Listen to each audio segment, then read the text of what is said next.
Welcome to my top 10 best films of 2021. First and foremost, I just want to say this is strictly my opinion and it may differ from yours, which is great because I actually want to know what your top 10 best movies of the year were. And second is that unfortunately I didn't get to see every movie this year, including like The Last Duel, Tick Tick Boom, Come On Come On. So not every movie was seen for me, so it's not going to be in this top 10. And third is that this isn't necessarily the best movies in my opinion. This is just movies I enjoyed the most. So there could be a movie that is like an A+ movie, but it could be on the lower end of my list. Guys, I just have one honorable mention, and that's going to go to Pig with Nicolas Cage. I really dug that movie, and not many people saw it because it's a little bit of an indie movie. It's an A24 movie, so you know it's going to be good. Check it out if you haven't. I'm going to shut the hell up now, and I'm going to start on my top 10.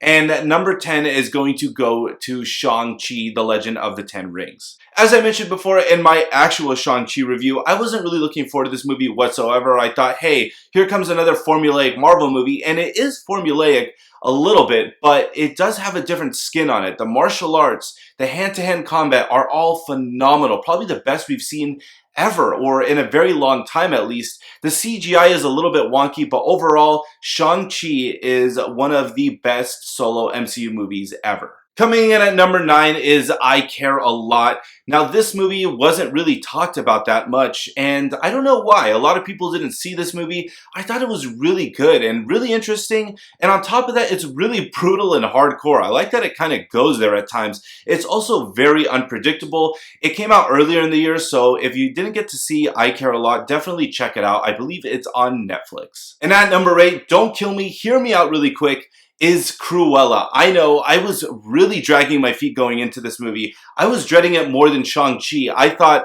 hey, going to this movie is really gonna feel like going to an old person's house and having those shitty strawberry candies. But I ended up really loving this movie. I love the characters. I loved Cruella. Emma Stone did really good. Emma Thompson was really intimidating. Cruella's goons were fantastic. And it just had everything I really enjoyed. So it had great fashion, rock and roll, British rock and roll to top it off, and an old school London vibe. I love that shit. And this movie just portrayed Cruella really well. It was really dark and funny, and honestly, it was kind of a surprise for me. And at number 7, we have Free Guy. I legit laughed out loud in this movie. It was so funny, and it also had a lot of heart to it. It was a lot more than just fun, action, and comedy, but it had a lot of warmth to it, had a good message behind it. And yes, I didn't like Taika Waititi in this movie whatsoever, but this was a great comedy. And we live in a world today where we don't get many good comedies anymore, and this movie just kind of saved the day with that. And coming in at number 6, I have James Gunn's The Suicide Squad. Apparently, all you really need to do is add the word "the" to your title, and it'll be so much better than its predecessor. This movie is so damn good.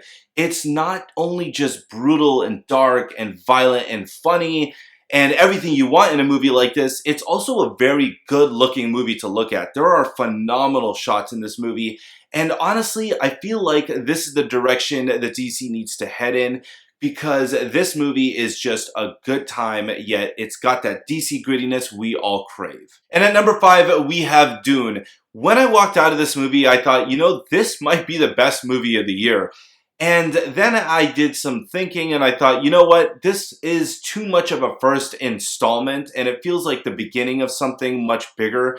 And so I really just couldn't think and justify why I would give this movie the number 1 spot.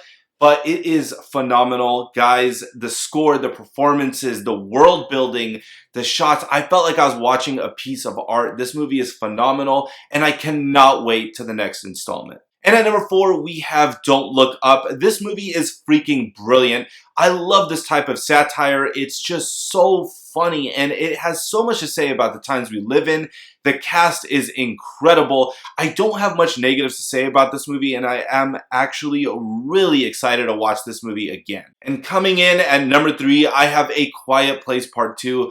Man, talk about a sequel that lives up to its predecessor. Honestly, I love this as much as the first one. This movie is so intense. It's got you on the edge of your seat, and it's just a nail biter. This is everything you want in a sci-fi horror movie. Emily Blunt and Cillian Murphy totally kill it. Every time Emily Blunt cries, I really feel it in this movie, and she's really growing on me as an actress. This has to be one of the best movies of the year. Honestly, it's such a good time, and this is the kind of movie you want to see in theaters. So we need more of this, and I am so excited to watch part 3. And now on to the number 2 spot. We're really climbing the top of the mountain. We're gonna go with Spider-Man No Way Home. Guys, this is really the ultimate Spider-Man movie. I really don't know how they're gonna top this. This was such a blast. I've never experienced a theater reaction like this in quite some time. So it's been a long time where I've seen so many cheers throughout the entire movie.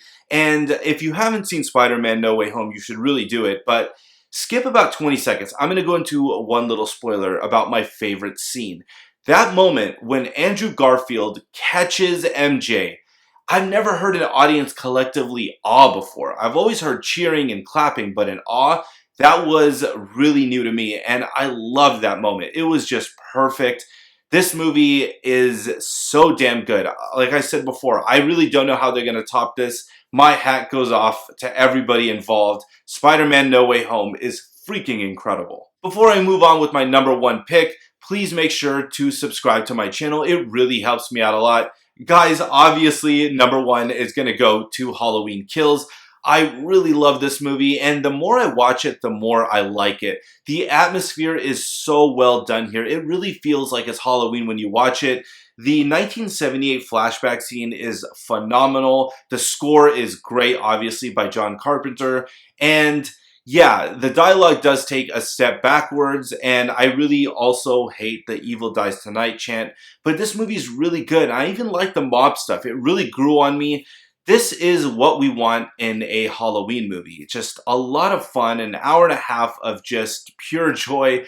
Guys, I cannot wait till Halloween ends. That comes out this October. And that's a wrap on 2021. Guys, let me know what your top 10 favorite movies of the year are, your top 5, whatever you guys want to choose. Let me know in the comment section down below. As always, make sure to smash the crap out of the like, subscribe, and notification button if you want to see more movie reviews. Have your tickets ready. I'll see you guys at the next movie. Happy New Year.